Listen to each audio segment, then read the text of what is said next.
Hello friends, हमने last lecture में hello alkane और हेलो एरिन का क्लासिफिकेशन किया था। उसके बाद उसका नोमेनक्लेचर किया था। आज हम उसी से आगे जाएंगे एग्जाम्पल 10.1।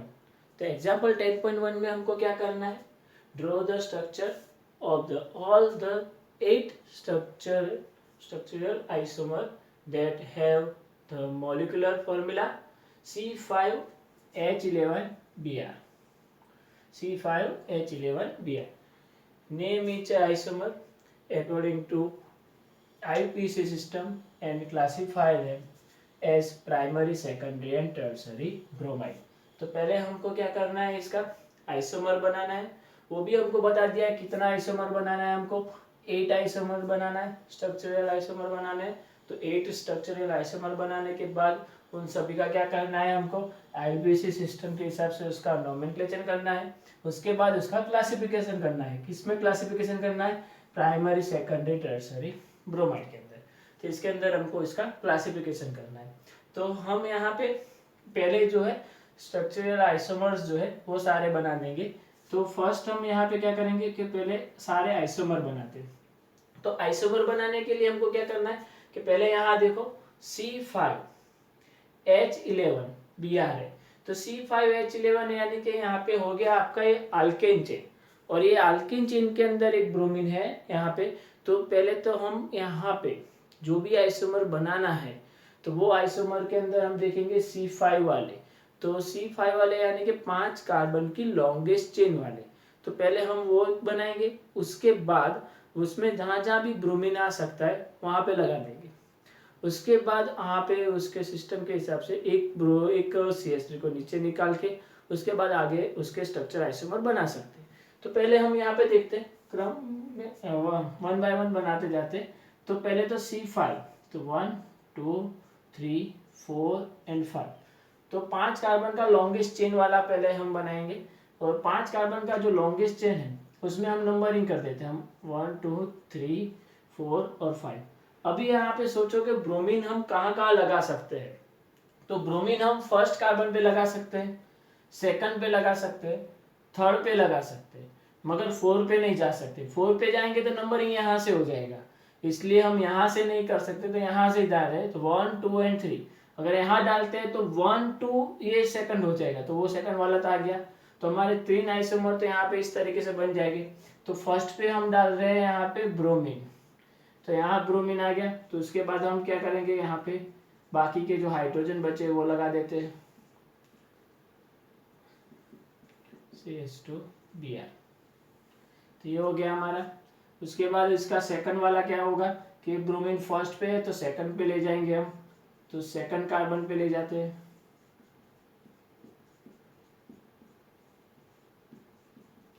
तो सेकंड कार्बन पे आ गया। उसके बाद हम क्या कर सकते हैं, इसको ब्रोमीन को थर्ड पे ले जा सकते हैं।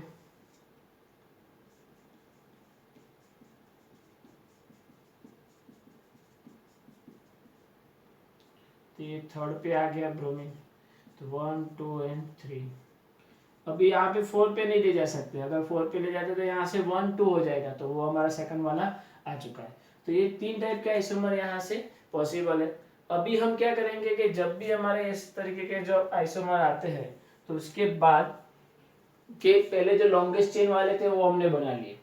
अभी ब्रोमीन यहाँ से मोशन नहीं कर सकते, तो अब क्या करेंगे कि एक कार्बन को ब्रांच में ले जाएंगे। तो ऊपर कितने कार्बन बचेंगे? 4। तो जो एक कार्बन को हम ब्रांच में ले जाते हैं, मतलब कि CH3 जाएगा ब्रांच में। तो CH3 जब ब्रांच में जाएगा तो वो फर्स्ट कार्बन और लास्ट कार्बन को कनेक्ट नहीं करना है, उसके बीच में हमको कनेक्ट करना है। तो फर्स्ट और लास्ट में नहीं करते। तो मानो के ऊपर हमारे यहाँ पे कितने कार्बन बचे? 4 कार्बन बचे। तो ये 4 कार्बन अभी यहाँ से देखते हैं, तो ये 4 कार्बन है। अभी फर्स्ट और लास्ट में हम यहाँ पे कनेक्ट नहीं कर सकते, तो बीच में कर सकते। तो 1 2 3 4 है। तो यहाँ पे मानो कि हम CH3 को कनेक्ट कर सकते। और दूसरा कि यहाँ से कनेक्ट करके अभी मानो कि यहाँ पे ब्रोमीन डाल देते। तो ये ब्रोमीन हो गया हमारा। तो यहाँ पे CH2 मानो CH आएगा, CH2 एंड CH3। तो ये हो गया हमारा सेकंड। उसके बाद हम क्या कर सकते हैं कि CH3 को यहाँ से थर्ड पर ले जा सकते हैं। ब्रोमीन फर्स्ट पे है तो यहाँ पे उसका भी मोशन करा सकते हैं, Br CH2 CH CH3, तो यहाँ पे CH3 आ सकता है। तो इस तरीके से उसका हो सकता है 1 2 3 एंड 4। अभी आपसे आगे नहीं जा सकता। अभी हम क्या कर सकते हैं, तो अभी ब्रोमीन को मोशन कर सकते हैं। अगर इसके अंदर हम फर्स्ट पे ब्रोमीन को रखा है तो ब्रोमीन को फर्स्ट से सेकंड ले जा सकते हैं, सेकंड से यहाँ पे भी ले जा सकते हैं। तो देखते हैं कि यहाँ पे किस तरीके से इसमें यहाँ ले जा सकते हैं और इसमें यहाँ ले जाते हैं। तो फर्स्ट ये वाला करते हैं कि CH3 C Br CH3 CH2 CH3, तो इस तरीके से कर सकते हैं। अभी 2 और 3 पे हम रख सकते हैं CH3 CH Br, ब्रोमीन को फर्स्ट से सेकंड पे ले जा रहे हैं, CH CH3 CH3, तो इस तरीके के 7 आइसोमर हो गए। अभी यहाँ पे ब्रोमीन और CH3 अब मोशन नहीं कर सकता, कहीं पे भी आप ले जाओ, मैक्सिमम जितने बनने थे वो हो चुके हैं। तो अब जो 4 कार्बन वाले थे उसके अंदर हमको 4 आइसोमर मिले, तो अब क्या कर सकते हैं, एक कार्बन को और ब्रांच में ले जाते हैं। तो अगर एक कार्बन को और ब्रांच में ले जाएंगे तो ऊपर कितने कार्बन बचेंगे, ओनली 3 कार्बन, तो ऊपर 3 कार्बन बचेंगे। तो दोनों कार्बन को हम इस तरीके से लिख सकेंगे, तो ये दोनों कार्बन आ गए, तो एक ब्रोमीन बचा, तो ब्रोमीन को हम यहाँ लिख सकेंगे Br CH3। तो ये हमारे 8 आइसोमर हो गए। तो सारे आइसोमर हमको इस तरीके से मिलेंगे। तो 5 कार्बन की चेन वाले 3 मिले हैं, उसके बाद 4 कार्बन वाले जो है उसके 4 मिले हैं, और 3 कार्बन की चेन वाले हमको 1 मिला है। तो इस तरीके से हम टोटल 8 स्ट्रक्चरल आइसोमर बना सकते हैं। अब क्या करना है, सबका IUPAC सिस्टम्स के हिसाब से उसका नोमेनक्लेचर करना है और उसका क्लासिफिकेशन करना है प्राइमरी सेकेंडरी और टर्सरी के अंदर। तो चलो हम यहाँ जो इसका नोमेनक्लेचर करते हैं, तो क्या आएगा, फर्स्ट कार्बन पे ब्रोमीन कनेक्टेड है तो 1 ब्रोमो, टोटल 5 कार्बन है यानी कि पेंटेन, 1 ब्रोमो पेंटेन, तो 1 ब्रोमो पेंटेन। और ये ब्रोमीन ये जो कार्बन से कनेक्टेड है वो कितनी चेन से कनेक्टेड है, एक चेन से कनेक्टेड है, मतलब ये कौन सा हो गया, प्राइमरी। तो ये हमारा हो गया प्राइमरी। अभी यहाँ जाते हैं, यहाँ पे ब्रोमीन कौन से कार्बन पे कनेक्टेड है, सेकंड पे, तो सेकंड पे कनेक्टेड है यानी कि यहाँ पे 2 ब्रोमो, टोटल कार्बन कितने हैं, 5, तो पेंटेन, 2 ब्रोमो पेंटेन। अभी यहाँ पे ये जो ब्रोमीन जो कार्बन से कनेक्टेड है वो कितनी अल्केन चेन से कनेक्टेड है, 2 अल्केन चेन से कनेक्टेड है, मतलब ये हो गया हमारा सेकेंडरी। उसके बाद यहाँ जाते हैं, यहाँ पे ब्रोमीन कौन से कार्बन पे, 3 नंबर के, तो 3 ब्रोमो, टोटल 5 कार्बन पेंटेन, और ये यहाँ पे भी कितनी चेन से कनेक्टेड है, 2 चेन से कनेक्टेड है, यानी कि हो गया सेकेंडरी। उसके बाद यहाँ जाते हैं, तो ब्रोमीन कौन से कार्बन पे, फर्स्ट पे, और सेकंड पे कौन है, मिथाइल है, तो टोटल कार्बन कितने हैं, 4। तो यहाँ से हम देखेंगे 1 ब्रोमो, 2 मिथाइल, और टोटल कार्बन कितने हैं, 4, यानी इसके हिसाब से ब्यूटेन। और ये जो ब्रोमीन जो कार्बन से कनेक्टेड है वो कितनी चेन से कनेक्टेड है, टोटल 1 चेन से ही कनेक्टेड है, यानी कि ये हो गया प्राइमरी। उसके बाद 5 नंबर में जाते हैं, तो फर्स्ट पे ब्रोमीन है, थर्ड पे कौन सा है, CH3 मिथाइल है, तो 1 ब्रोमो, 3 मिथाइल, और टोटल कार्बन 4 ब्यूटेन। और यहाँ से भी देखोगे तो कितनी चेन से कनेक्टेड है, 1, तो प्राइमरी। उसके बाद हम यहाँ पे जाते 6 नंबर के में, तो ब्रोमीन और मिथाइल, तो यहाँ पे वो भी कौन से नंबर पे कनेक्टेड है, हमारे सेकंड नंबर पे, तो 2 bromo, 2 methyl, butane, 2 bromo 2 methyl butane. और ये जो ब्रोमीन जो कार्बन से कनेक्टेड है वो कितनी चेन से कनेक्टेड है? टोटल नंबर 3 चेन से कनेक्टेड है। तो 1, 2 एंड 3 चेन से कनेक्टेड है, मतलब ये कौन सा हो गया? टर्सरी। तो ये हमारा होगा टर्सरी। उसके बाद यहाँ पे जाते हैं तो 1, 2, 3, 4 ब्रोमीन यहाँ से नजीक है, तो ब्रोमीन के हिसाब से सेकंड नंबर यहाँ से मिलेगा। तो 2 ब्रोमो 3 मिथाइल, उसके बाद ब्यूटेन। और ये जो ब्रोमीन है वो कितनी चेन से कनेक्टेड है? 2 चेन से, मतलब ये हो गया हमारा सेकेंडरी। उसके बाद यहाँ पे तो ब्रोमीन यहाँ से नजदीक है, तो 1, 2 एंड 3, तो क्या होगा यहाँ पे? 1 ब्रोमो 2 डाइमिथाइल, 3 कार्बन है प्रोपेन, 1 ब्रोमो 2 डाइमिथाइल प्रोपेन। तो इस तरीके से हम सबका यहाँ पे जो था C5H11Br का स्ट्रक्चर आइसोमर बनाया। उसके बाद सभी का IUPAC सिस्टम से नोमेनक्लेचर किया, और उसके बाद उसका प्राइमरी, सेकेंडरी और टर्सरी के अंदर हम उसका क्लासिफिकेशन कर सकते हैं।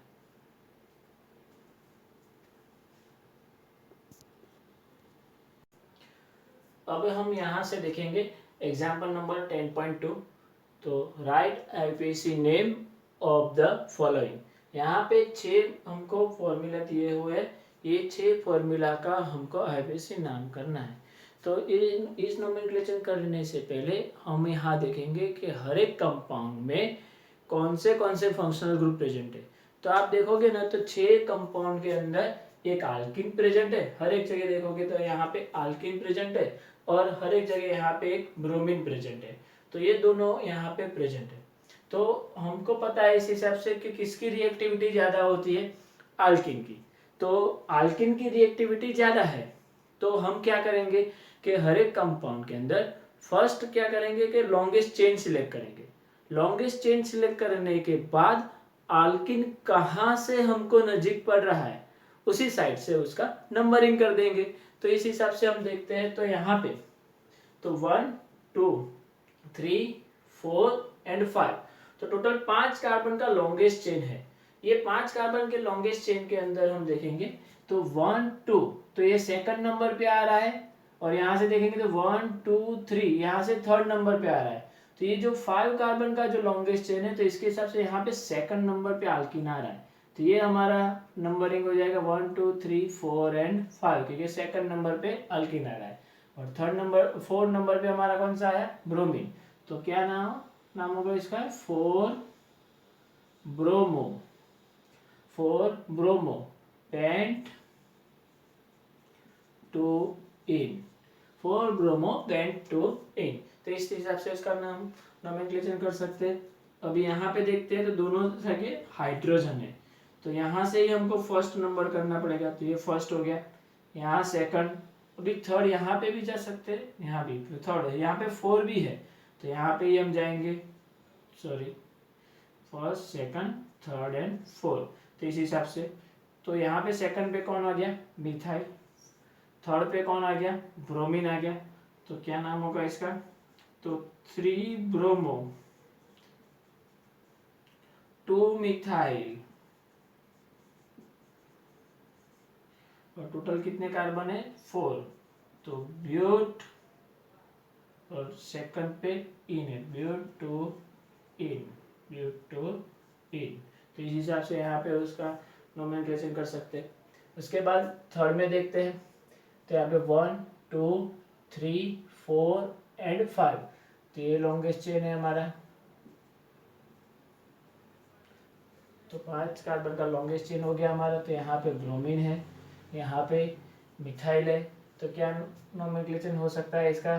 तो 4 ब्रोमो, 4 ब्रोमो, उसके बाद 3 मिथाइल, और टोटल 5 कार्बन है, तो पेंट और 2 इन, पेंट 2 इन। तो इस हिसाब से इसका नोमेनक्लेचर कर सकते हैं। उसके बाद यहाँ देखते हैं हम, तो टोटल कितने कार्बन है, 1 2 3 4, 1 2 3 4। यहाँ से भी 4 कार्बन है, यहाँ पे भी 4 कार्बन है, और दोनों साइड से हम देखेंगे तो 1 2 सेकंड पे अल्किनर है, यहाँ पे भी सेकंड पे अल्किनर है, यहाँ पे भी सेकंड पे अल्किनर है। तो हर एक जगह पे से अल्किन सेकंड नंबर पे ही आ रहा है। तो हम क्या करेंगे कि यहाँ पे जब ऐसी कंडीशन होती है तो उसके बाद की रिएक्टिव वाला जो होता है उसको हम देखते हैं कि जो मेन फंक्शनल ग्रुप है वो हर एक साइड से सेम नंबर पे आ रहा है, तो हम उसके बाद का जो फंक्शनल ग्रुप होगा उसकी रिएक्टिविटी देखते हैं। तो यहाँ पे कौन है, ब्रोमीन है, तो ब्रोमीन की रिएक्टिविटी यहाँ से दिखी जाएगी। तो ब्रोमीन पे से first second third and fourth, इस हिसाब से इसका नंबरिंग होगा। तो यहाँ पे सेकंड पे मिथाइल आया और फर्स्ट पे ब्रोमीन, तो क्या नोमेनक्लेचर होगा, 1 ब्रोमो 2 मिथाइल ब्यूट 2 इन, ब्यूट 2 इन। तो इस हिसाब से इसका नोमेनक्लेचर कर सकते हैं। अभी यहाँ देखते हैं, तो यहाँ पे भी ब्रोमीन को फर्स्ट दिया जाएगा 1 2 3 एंड 4। तो यहाँ पे कोई ब्रांच में और कोई नहीं है, तो 1 ब्रोमो ब्यूट 2 इन। उसके बाद यहाँ देखोगे तो 1 2 एंड 3, मगर डबल बॉन्ड जो है यहाँ से ही हमको नजीक पड़ रहा है, तो 1 2 एंड 3। तो इस हिसाब से उसका नंबरिंग होगा। तो क्या नाम होगा, 3 bromo 2 methyl, 3 bromo 2 methyl propene. तो इस हिसाब से हम इसका नोमेनक्लेचर कर सकते हैं। तो ये हो गया हमारा एग्जाम्पल नंबर 10.2। तो हर एक मॉलिक्यूलर फॉर्मूला का हमने यहाँ पे आईपीसी नाम कर लिया है।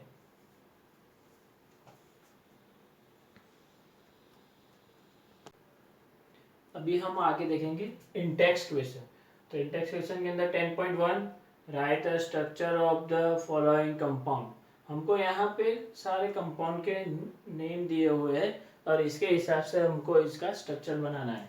तो फर्स्ट हमारा कौन सा है, 2 क्लोरो 3 मिथाइल पेंटेन। जब भी हमको नाम दिए जाते हैं और उस पे से स्ट्रक्चर बनाना होता है, तो हर बार हम क्या करेंगे, फर्स्ट यहाँ पे सिलेक्ट करेंगे कि कौन सा अल्केन चेन यहाँ पे प्रेजेंट है और उसके बाद ही उसके अंदर हम आगे बढ़ेंगे। तो यहाँ पे कौन सा चेन प्रेजेंट है, पेंटेन। तो पेंटेन चेन प्रेजेंट है, तो इसके हिसाब से हम क्या करेंगे कि फर्स्ट हम यहाँ पे 5 कार्बन का चेन बना लेंगे। तो फर्स्ट 5 कार्बन का चेन बन गया और उसके बाद उसको नंबरिंग भी हम हमारी तरीके से दे देंगे 1 2 3 4 एंड 5। तो ये चेन का हमने नंबरिंग भी दे दिया और पेंटेन बना लिया। अब इसके अंदर जो जो ब्रांच है वो सारी ब्रांच लगा देते हैं। तो कौन सा ब्रांच है, तो 2 क्लोरो, तो सेकंड नंबर पे है क्लोरीन। फिर क्या है, थर्ड नंबर पे मिथाइल है, तो थर्ड नंबर पे मिथाइल, तो 2 क्लोरो 3 मिथाइल पेंटेन हो गया। अब यहाँ पे क्या करना है, बाकी बचे जो हाइड्रोजन है वो लगा दो, CH3 CH CH CH2 CH3। तो ये हो गया हमारा 2 क्लोरो 3 मिथाइल पेंटेन। अभी हम आगे जाते हैं, तो यहाँ पे क्या है कि 1 क्लोरो 4 इथाइल साइक्लोहेक्सेन। तो साइक्लोहेक्सेन है तो हम पहले साइक्लोहेक्सेन बना लेंगे। तो इस तरीके से पूरा साइक्लोहेक्सेन, ये हो गया साइक्लोहेक्सेन। अभी क्या करना है, उसका नंबरिंग कर लेते हैं हम। तो फर्स्ट सेकंड थर्ड 4 5 एंड 6 हमने हमारे तरीके से नंबरिंग कर लिया।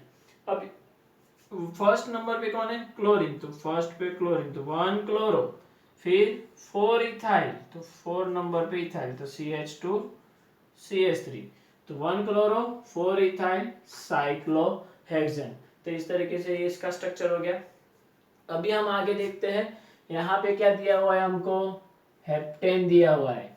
हेप्टेन यानी यहाँ पे कितना हो गया, 7 कार्बन का चेन हो गया। तो यहाँ पे 7 कार्बन का चेन बना लेते, 1 2 3 4 5 6 एंड 7। तो उसको नंबरिंग भी कर देते हैं हम हमारे तरीके से। तो ये हो गया 7 कार्बन का चेन। तो उसके बाद हमको क्या करना है, 4 टर्सरी ब्यूटाइल। तो 4 नंबर पे टर्सरी ब्यूटाइल। तो टर्सरी ब्यूटाइल तो इस तरीके से होता है, CH3 CH3 CH3। तो ये हमारा 4 नंबर पे हो गया टर्सरी ब्यूटाइल। उसके बाद क्या दिया है, 3 आयोडो। तो 3rd नंबर पे हमको आयोडीन लगाना है, 3 आयोडो। बाकी जो बचे हाइड्रोजन लगा दो, CH3 CH2 CH CH CH2 CH2 and CH3। तो ये हमारा हो गया 4 टर्सरी ब्यूटाइल 3 आयोडो हेप्टेन। उसके बाद हम देखते 1,4 डाइब्रोमो ब्यूट 2इन। ब्यूट 2इन, तो ब्यूट 2इन पहले हम बना लेंगे। तो 4 कार्बन का चेन है, तो ये 4 कार्बन का चेन हो गया, 1 2 3 एंड 4। और 2 इन 2nd नंबर पे यहाँ पे क्या है, डबल बॉन्ड प्रेजेंट है, तो 2nd पे हमने डबल बॉन्ड लगा लिए। और 1 और 4 पे डाइब्रोमो, दोनों जगह यहाँ पे क्या है, ब्रोमीन है। तो 1st पे भी ब्रोमीन है और 4 पे भी ब्रोमीन है। तो 1,4 डाइब्रोमो हो गया। उसके बाद जो बचा वो हाइड्रोजन लगा लो, तो CH2 CH CH CH2। तो 1,4 डाइब्रोमो ब्यूटोइन हो गया। अभी हम आगे बढ़ते हैं कि 1 bromo 4 secondary butyl 2 methyl benzene. तो यहाँ पे हमको कौन सा दिया हुआ है, बेंजीन। तो पहले हम काम क्या करेंगे कि बेंजीन ही बना लेंगे। तो फर्स्ट हम यहाँ पे बेंजीन बना लेंगे, ये हो गया हमारा बेंजीन। उसको नंबरिंग भी कर देते हैं, 1 2 3 4 5 एंड 6। तो बेंजीन के अंदर हमने नंबरिंग भी कर लिया। अभी क्या करना है, 1 ब्रोमो, तो फर्स्ट पे ब्रोमीन, तो 1 ब्रोमो। फिर क्या करना है, सेकेंडरी ब्यूटाइल, और कौन से नंबर पे, 4 नंबर पे। तो 4 नंबर पे सेकेंडरी ब्यूटाइल, तो CH3 CH CH2 CH3। ये हो गया सेकेंडरी ब्यूटाइल। उसके बाद हमको क्या करना है, 2 मिथाइल, तो 2nd नंबर पे मिथाइल। तो ये हो गया 2nd नंबर पे मिथाइल। तो 1 ब्रोमो 4 सेकेंडरी ब्यूटाइल और 2 मिथाइल बेंजीन। तो इस तरीके से हम हर एक स्ट्रक्चर बना सकते हैं।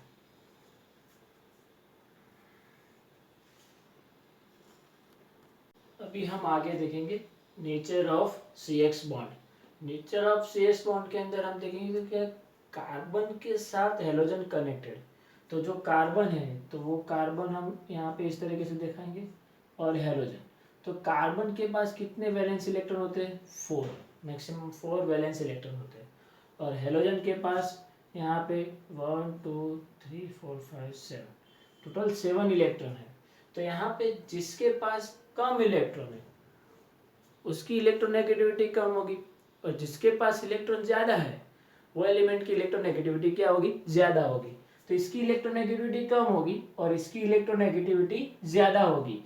और इसकी इलेक्ट्रोनेगेटिविटी कम है इसलिए इसको प्लस डेल्टा बताया जाएगा, इसकी इलेक्ट्रोनेगेटिविटी ज्यादा है इसलिए इसको माइनस डेल्टा बताया जाएगा। और इसकी जो पोलैरिटी जो होती है तो इस हिसाब से प्लस टू माइनस के हिसाब से होगी। तो मतलब ये जो बॉन्ड होगा वो कैसा होगा, पोलर होगा। तो पोलराइज बॉन्ड हम बता सकते हैं इसको। तो ये पोलराइज बॉन्ड हो गया। तो इस हिसाब से हम इसको पोलर बॉन्डिंग बोल सकते हैं। तो कार्बन और हेलोजन का जो बॉन्ड है वो पोलराइज बॉन्ड है। अभी हम आगे देखते हैं कि यहाँ पे कि CX का जो बॉन्ड है, मतलब कि यहाँ पे जो फ्लोरीन है, तो फ्लोरीन यहाँ पे CH3 के साथ कनेक्टेड है, CH3F CH3Cl CH3Br और CH3I। तो इसके हिसाब से हम देखेंगे तो फ्लोरीन का जो साइज होता है वो छोटा होता है, क्लोरीन का साइज उससे बड़ा होता है, ब्रोमीन का साइज उससे बड़ा होता है, और आयोडीन का साइज उससे भी बड़ा होता है। तो यहाँ पे हम देखेंगे तो फ्लोरीन का साइज सबसे कम है और आयोडीन का साइज सबसे ज्यादा है। तो ग्रुप नंबर 17 के अंदर हम फ्लोरीन टू आयोडीन जाते हैं, तो अप टू डाउन जाते हैं, तो उसका जो साइज है वो इंक्रीज होता जाता है। तो इसी हिसाब से ये जो फ्लोरीन जो कार्बन के साथ कनेक्टेड है और यहाँ से आयोडीन जो कार्बन के साथ कनेक्टेड है, उसकी जो बॉन्ड लेंथ होगी वो बॉन्ड लेंथ में क्या डिफरेंट आएगा कि फ्लोरीन और कार्बन की जो बॉन्ड लेंथ होगी वो कम होगी, मगर क्लोरीन की ज्यादा और ब्रोमीन की उससे ज्यादा और आयोडीन की उससे ज्यादा। तो यहाँ पे हम देखेंगे तो बॉन्ड लेंथ यहाँ पे कहाँ से कहाँ इंक्रीज हो रही है, तो fluorine to iodine bond length increase होती है, यानी कि फ्लोरीन और कार्बन की बॉन्ड लेंथ कम है और आयोडीन के साथ और कार्बन के साथ जो चेन है वो उसकी बॉन्ड लेंथ ज्यादा होगी। और इसी हिसाब से जिसकी बॉन्ड लेंथ कम होती है उसको तोड़ने के लिए कम ज्यादा से ज्यादा एनर्जी देनी पड़ेगी, और जिसकी बॉन्ड लेंथ ज्यादा है उसको तोड़ने के लिए एनर्जी कैसे देनी पड़ेगी, कम देनी पड़ेगी, यानी कि बॉन्ड एंथैल्पी।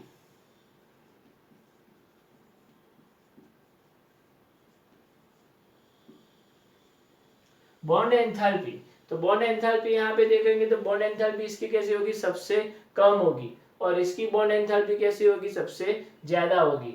तो यहाँ पे क्योंकि इसकी बॉन्ड लेंथ कम थी तो बॉन्ड एंथैल्पी ज्यादा होगी, यहाँ पे इसकी बॉन्ड लेंथ ज्यादा है तो इसकी बॉन्ड एंथैल्पी कम होगी। तो इस हिसाब से हम देख सकते हैं। और उसके बाद है डाइपोल मोमेंट। तो डाइपोल मोमेंट हम म्यू के फॉर्म में बताते हैं। तो डाइपोल मोमेंट यहाँ पे CH3F CH3Cl, ये दोनों की जो डाइपोल मोमेंट है, रियल में तो ग्रुप में अप टू डाउन जाते हैं, तो डाइपोल मोमेंट जो होती है वो डाउन होती है। ग्रुप में अप टू डाउन जाओगे तो डाइपोल मोमेंट डाउन होती जाएगी, मगर या एक केस के अंदर देखोगे तो फ्लोरीन से क्लोरीन की ज्यादा होती है। तो फ्लोरीन से क्लोरीन की ज्यादा क्यों होती है, क्योंकि इसकी इलेक्ट्रॉन गेन एंथैल्पी फ्लोरीन से क्लोरीन की ज्यादा है। इलेक्ट्रॉन गेन एंथैल्पी फ्लोरीन से क्लोरीन की ज्यादा है, इसके हिसाब से इसकी इसकी जो इलेक्ट्रॉन गेन एंथैल्पी ज्यादा है, इसके हिसाब से इसकी डाइपोल मोमेंट भी ज्यादा मिलती है। अब यहाँ पे बाकी की जो चेन है वो अपने रूल्स के हिसाब से ही जाएगी, तो ब्रोमीन और आयोडीन, तो इस हिसाब से ही मिलेगा। तो ये हमारा हो गया एक्सेप्शनल केस, इसको ध्यान रखना है क्योंकि फ्लोरीन से क्लोरीन की डाइपोल मोमेंट हमको ज्यादा मिलेगी। तो ये हो गया हमारा CX बॉन्ड नेचर हो गया कि CX बॉन्ड का पूरा जो नेचर है हमारा पोलर जो बॉन्डिंग होता है, तो ये पोलर बॉन्डिंग के हिसाब से हमको मिलता है। और ये जो होता है CX बॉन्ड जो पोलर है, तो इसके हिसाब से ये वाटर में पार्शियली सॉल्युबल होता है, मगर जैसे भी यहाँ पे कार्बन चेन बढ़ती जाएगी उसी हिसाब से ये इनसॉल्युबल होता जाएगा। तो इस हिसाब से हम यहाँ पे CX बॉन्ड नेचर देख सकते हैं। Thank you.